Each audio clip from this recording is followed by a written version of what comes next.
mag-isa kang affiliate, tapos kailangan mong pumunta sa isang lugar, tapos kailangan mong mag-stay doon, or kailangan mong mag-travel, mga ganong bagay, ano ba yung mga paghahandang ginagawa mo? O ano ba yung mga bagay na ginagawa mo para kahit papano, meron ka pa rin mai-upload ng mga promotional videos kapag nandun ka na sa ibang lugar?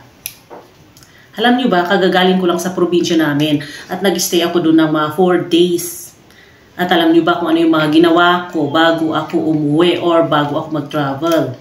So ganito yon. Para may upload ako kahit nandun na ako. Kasi yung sitwasyon na pupuntahan ko, hindi maganda.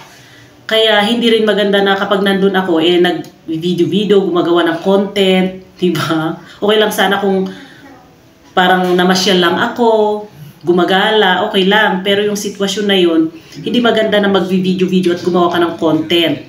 So ngayon, ang ginawa ko, bago ako umuwi, bago ako mag-travel, gumawa ako ng maraming videos. So nagbaon ako ng maraming videos sa aking pag-uwi.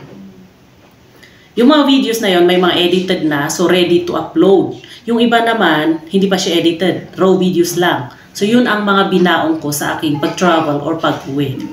Kaya dun sa 4 days na yun, meron na akong mga nai-upload kahit pa paano. Tapos sumobra pa. Siyempre, di ba, pagka galing mo ng biyahe, pagod ka, medyo wala ka ng energy na gumawa ng videos or ng content. Kaya useful yung mga binaon kong video or mga video na ginawa ko before ako mag-travel. Kasi nagamit ko rin yun pagkabalik ko. Sobra pa at meron pa akong hindi na-edit.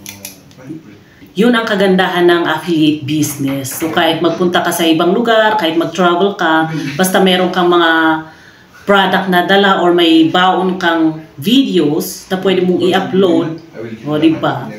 Kahit pa paano, makakabenta ka pa rin, diba? Pwede ka na mag-upload anytime, anywhere. Pwede kang magbenta anytime, anywhere.